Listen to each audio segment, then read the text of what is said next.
On this edition of Lexington Now, Lexington's 4th of July, the mobile market, and keeping pets safe in the heat.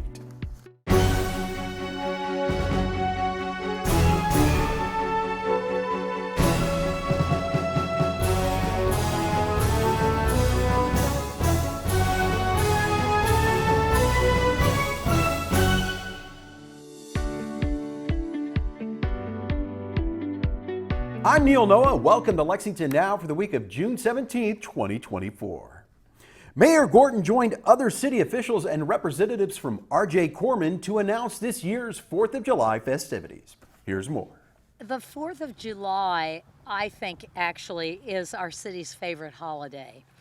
From the patriotic concert and the Bluegrass 10,000 all the way to the parade, the fireworks, all the festivities that go on. It's going to be another great week of events this year. I first want to thank Ed Quinn very much. Ed is the R.J. Corman Railroad Group President and CEO. And I want to thank him for his continued support of our city. R.J. Corman makes it possible to have our 4th of July fireworks downtown. On July 4th, we will once again hear the oohs and the ahs as we light up the sky with the colorful fireworks from the R.J. Corman rail yard below us.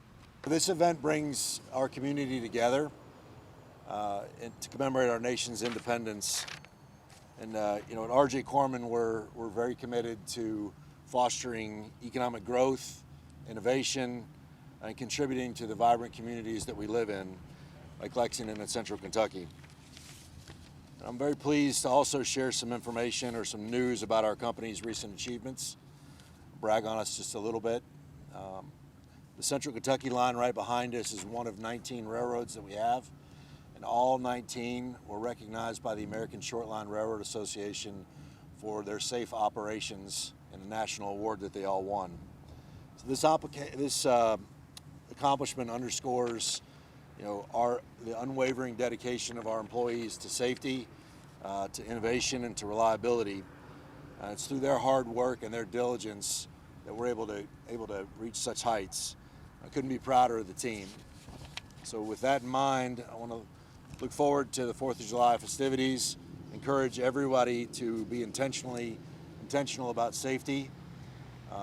And let's make some great memories on this Independence Day. Lexington Parks and Recreation is excited to present another full week of events in celebration of our Independence Day.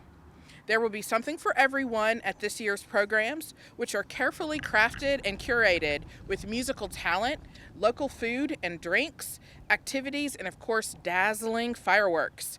We hope to see you and your family and friends at these events that are sure to add a spark to your week. We invite you to join us for, beginning on Monday, July 1st, free ice cream and live music at the Ice Cream Social downtown at Tandy Park Pavilion. On Tuesday, July 2nd, visit the Big Band and Jazz Series at Moondance Amphitheater for a sparkling ode to the 4th featuring Lexington Summer Concert Band, Big Band Boom. Next, the Patriotic Concert at Gratz Park and Transylvania University on Wednesday, July 3rd, features Lexington Philharmonic and Young at Heart Big Band. The main event, of course, is on Thursday, July 4th, kicking off the day with a run, walk, or jog at our Bluegrass 10,000 and 1 mile fun run, plus the parade at noon and festival and art market in the Courthouse Plaza immediately following. Our city's fireworks spectacular will illuminate the sky at the end of the day with a grand show at 10 p.m. that night from right here in the R.J. Corman yard. The final event this week is on Friday, July 5th at Moondance. Enjoy the sounds of T.D. Young at our 3rd annual Red, White, and Blues concert. And last but not least, though, I would like not only to thank my colleagues and coworkers at Lexington Parks and Recreation on the team that does work for months to plan and support this event on the day, but also all the other LFUCG divisions that put their time and effort into making the day a success. The festivities are made safe and fun by our partners at police, fire, EMS, traffic, streets and roads, waste management, the mayor's office. Thank you all so much for your dedication to our community to make this day great for all of us in Lexington.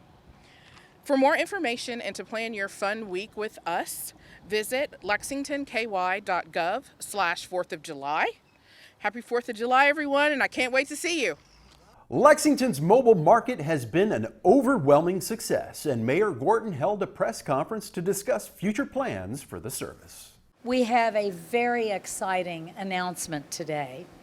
The mobile market more than doubled its sales in its first 6 months of operation.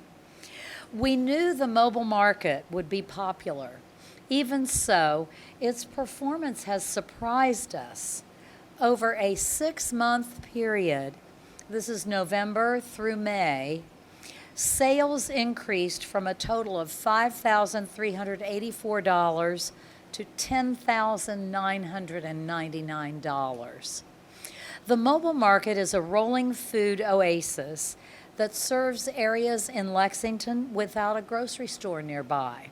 It's a place anyone can purchase fresh produce and staples. This mobile market is a way to address insufficient nutrition, improve general health, address childhood obesity, and provide nutritious meals, especially in the summertime when our schools are closed. So the mobile market first hit the road last November.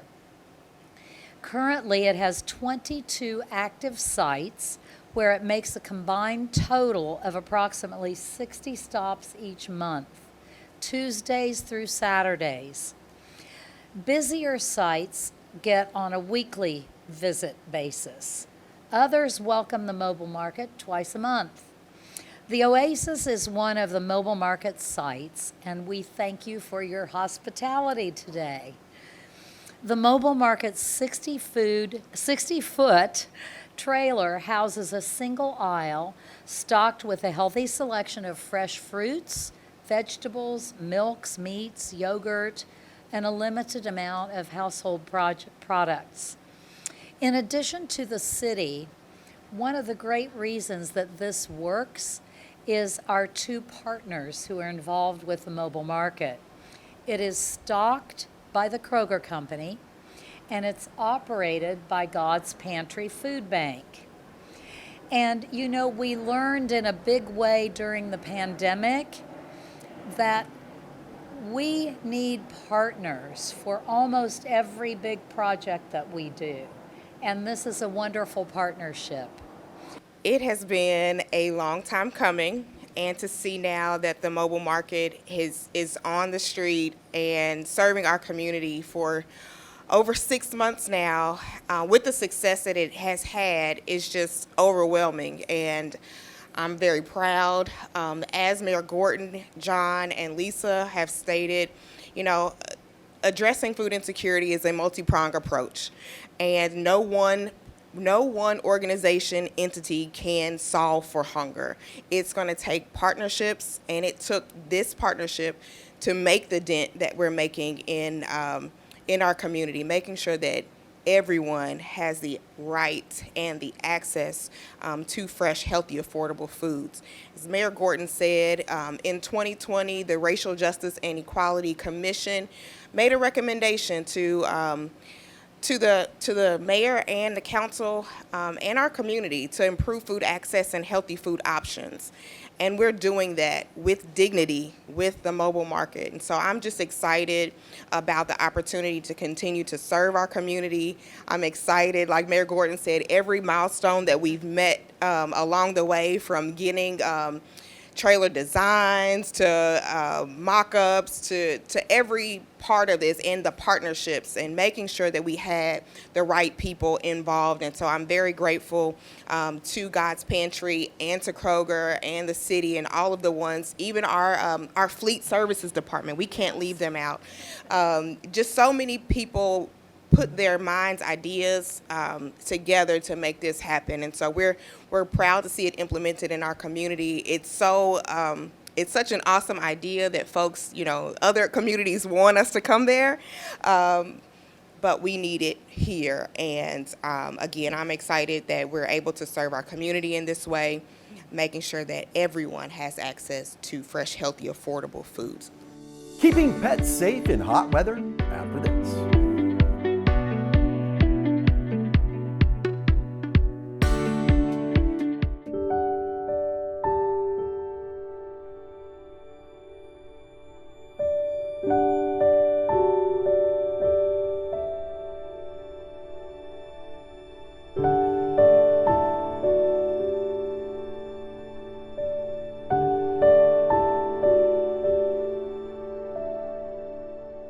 Hello everyone, I'm Tiffany Brown, Equity and Implementation Officer in the Mayor's Office and Chair of the A Sense of Place Committee.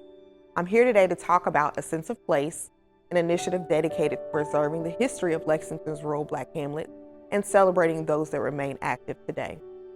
More than 20 historic Black hamlets have been identified in Fayette County. Most are located in rural areas.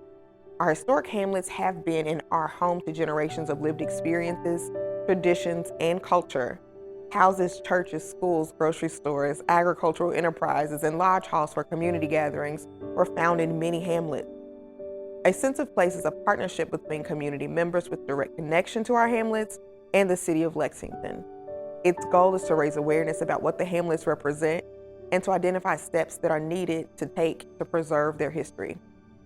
The A Sense of Place committee includes local historian Yvonne Giles, local historian Calvin Graves, executive director of the Lexington History Museum Mandy Higgins, Cadentown resident Dr. Alvin Seals, Cadentown Baptist Church pastor Reverend Leon Slatter, and others.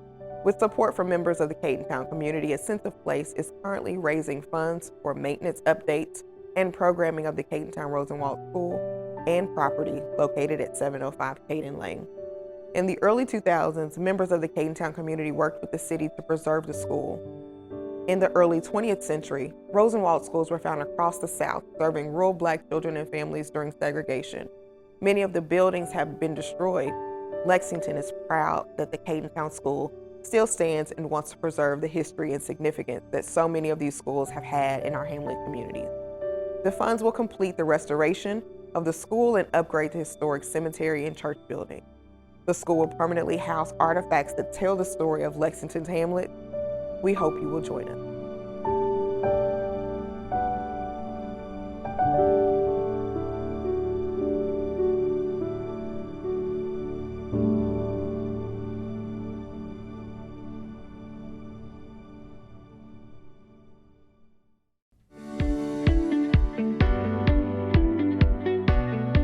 Welcome back to Lexington Now.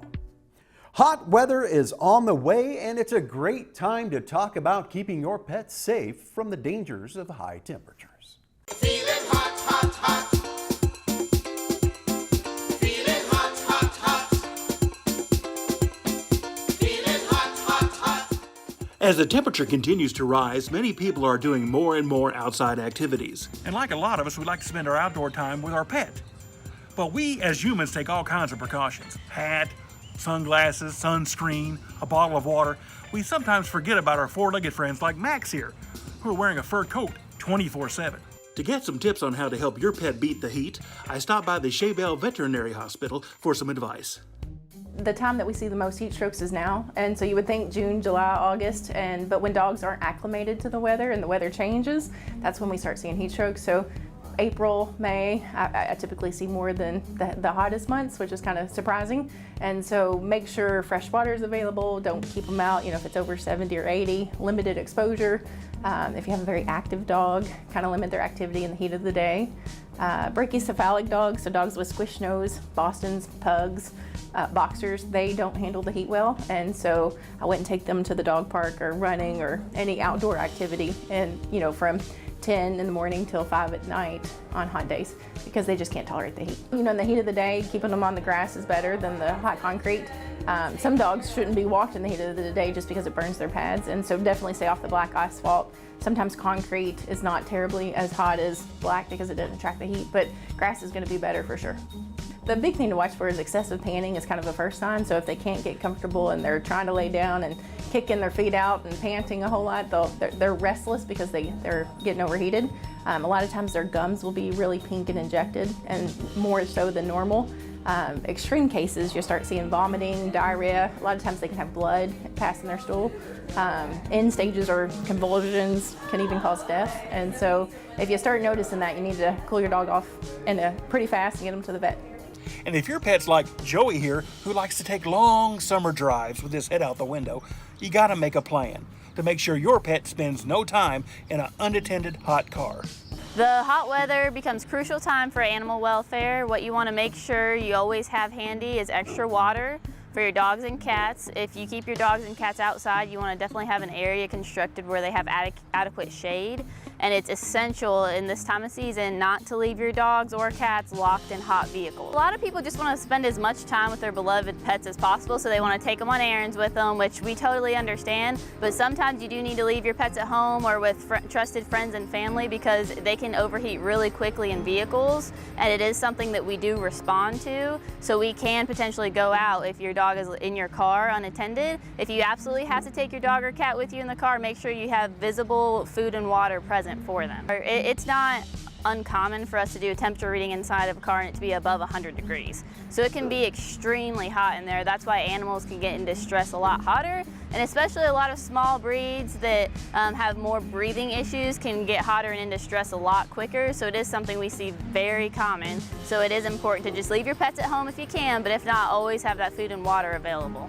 Every call that we respond to is situational. We do respond to every single complaint that we get, anything animal related, but especially when it's animal welfare concerns. And it just depends on a lot of different factors, how much history we have with that particular person, what condition their animal is, how bad of distress they're in. If it's something that can be fixed through education, we always want to do that. But if it's something that's beyond the point of education, then we do have every right on a cruelty case to issue a charge and seize the animal if we have to do that. But we prefer to work with the public and educate them to try to make sure that if it's a pet that they love, that they keep at home but in compliance. We rely 100% on the community to call us and tell us whenever they see an animal in distress, endangered, trapped, or possibly being abused. So please call us at 859-255-9033. That's where you'll get to our dispatcher, and we do have an animal control officer working 24/7. You can always visit our website for information, which is www.lfacc.org, or go on our Facebook page, but those are not for emergencies. If you have an emergency with an animal in distress, you should always call us. The Kentucky Theater's Summer Classics is rolling on, and we caught up with Hayward Wilkerson to talk about a few of his favorites. I'm Hayward Wilkerson. I'm the director of the Kentucky Theater. Well, we're here to talk about our Summer Classics film series. You know, for nearly 30 years, we have run classic films every Wednesday from late May until early September. It's always one of our most popular series. We're always extremely excited about it, and we're only a few weeks from the most recent edition of the Summer Classics film series. We start with more than 100 films. We, as a staff, come up with lots and lots of ideas. People email me all the time with suggestions, which we love to get. We compile that into a big list. Our board chair, Lisa Meek, is very Virgo-y, so she makes a huge spreadsheet, and then we start voting on that spreadsheet. And then we narrow it and narrow it. But there are a few things we always try to do. We traditionally have always had a Hitchcock film. We've almost always had a film noir. We always end with The Big Lebowski. And we try to always do a film that really is aimed at families with young kids. So we vote and vote and vote, and then we make sure those things get in there. And then ultimately, we try to do something that represents almost every decade of classic films. Now, that's expanded. Given my age, I tend to think of classic as anything before the 50s, but I'm getting older, so now we have classics in the 90s. But this year we have, I think, pretty much 2 films from every decade, starting in the 30s and going into the 90s. So, you know, sort of our byword is there's something for everybody in this film series. Well, Lisa and I both work really, really closely on design, despite the fact that I'm the director here. I really come more out of a design background, and Lisa Meeks, who is our board chair, is in marketing at KET. So we collaborate really closely every year. Sometimes we fight a little bit over the designs because we're perfectionists. We were really pleased with this year, and I learned something all the time. I had this idea that when we unveiled this, I wanted to animate this, and it took me a while to figure it out, but we initially online on Facebook animated this and did a little competition where this would spin and you had to identify the films. I don't know if there's one that I'm most excited about, but personally, you know, things I've never seen. So I've never seen The Red Shoes, which at one point was a really beloved film by anybody that liked to dance. I'm sure there are generations of young people that were inspired to go into ballet because they saw The Red Shoes, starting, I think, about 1948. It's an English film. This is the character in The Red Shoes, and she's having to make very difficult choices between her career and a relationship. It is just, the color is extraordinary. It's vibrant. It was a technique they had to stop using because it was so expensive. But if you love early color film, if you love film about art or about dance or about ballet, you really want to see The Red Shoes. You and I were talking, I've actually never seen Taxi Driver on the big screen, and so I'm really excited about that. I'm a huge film noir fan, so The Third Man is one of my favorite film noir, and it has Orson Welles in it, and you just can't beat Orson Welles, you know, his huge personality. I'll point out Cinema Paradiso, and this is how responsive we try to be to folks that love the theater. There's a young man at UK who I think every month for the last year he's emailed me and said, will you all please show Cinema Paradiso? And we keep saying, we're going to try to get it in, we'll show it. And he was the very first person I contacted when I said, we've decided to do Cinema Paradiso as part of our summer classics. If you've never seen it, it's an amazing film. It's beautiful. It's all about a cinema. We love it so much because it's about a cinema that has gone through a lot of challenges and then overcome those challenges. It's a beautiful film, and the final scene is one of the most moving scenes I've ever seen in a movie. There's a million reasons we do this series. One, we love the series. Two, it's a little bit like Black Friday in the retail industry. You know, we hope to make a lot of money with the summer classics, and that lets us do, you know, things throughout the year that we know maybe won't bring as many people in, but we feel like really fit our mission to bring unusual film to Lexington. So we will get a lot of new people, but you also see regulars. It's like a family reunion, especially for Fred because he's been here for so long. I mean, you just watch people come in, and Fred will stand and say, oh, I haven't seen this person in a long time. Oh, that's the first time they've been back in the theater in a long time. We get huge crowds, as you probably know. I mean, some of these will sell out. I mean, we will get, you know, more than 800 people for some of these, but we'll get between 200 and 500 people for every one of these films. And I'll say, since I've got the chance to speak to everybody now, come early. Please come early. You know, it's a huge auditorium, but we're a small staff, so people like their popcorn, they like their candy. It can be hard for us to get everybody served if they all show up at 7 o'clock when the movie starts at 7:15. But one thing we're doing new this year, because we know it's frustrating if you're the person that gets here really early and then you're sitting there for a long time because we're trying to get people served who come in late. It can be a little annoying. So as in every year, we have someone playing the organ before the films, and we're also going to do cartoon shorts this year before every film, sort of vintage, you know, cartoons from the 30s, 40s, and 50s. So KentuckyTheater.org is the easiest way to get to it, and that's the easiest thing to remember. We do have on the website, there's KentuckyTheater.org/Summer Classics. You can go there too if you want a quick, you know, view of the entire series, and you can click on buttons and see what each film is about. And of course, we'll have this up on social media, on Facebook and on Instagram with direct links to each film. You can also just come down to the theater and buy a ticket. They're on sale now, so anytime you want to come down and get a ticket to any one of your favorite films, just come on down. So every Wednesday we do a matinee at 1:30 and then 7:15 in the evening. We'll open the doors by 6:30. The organ will be playing. We'll probably start the cartoon shorts at about 7:15, and the film will probably start maybe 10 minutes after that. just come see us. This is a great series. This is a great way to see your favorite film. We see lots of folks that want to introduce their child or their grandchild to films that meant so much to them when they were younger. So it's the best of the cinema experience in a movie theater, because the energy of watching these films with 200, 300, 600 other people that love this film, you can't capture that at home, which is why we enjoy the series so much, and we invite you to come down and have fun with us.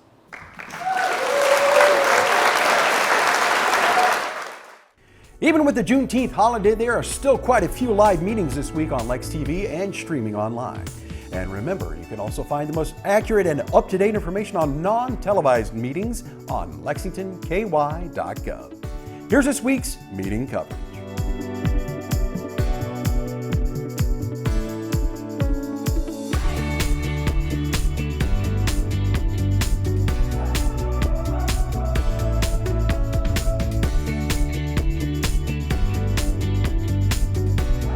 That's all for now, and as always, you can keep up with us on social media. Check out the latest traffic updates on X at LexRex, or catch our live traffic cams on lexingtonky.gov. For all of us at Lex TV, I'm Neil Noah, and that's it.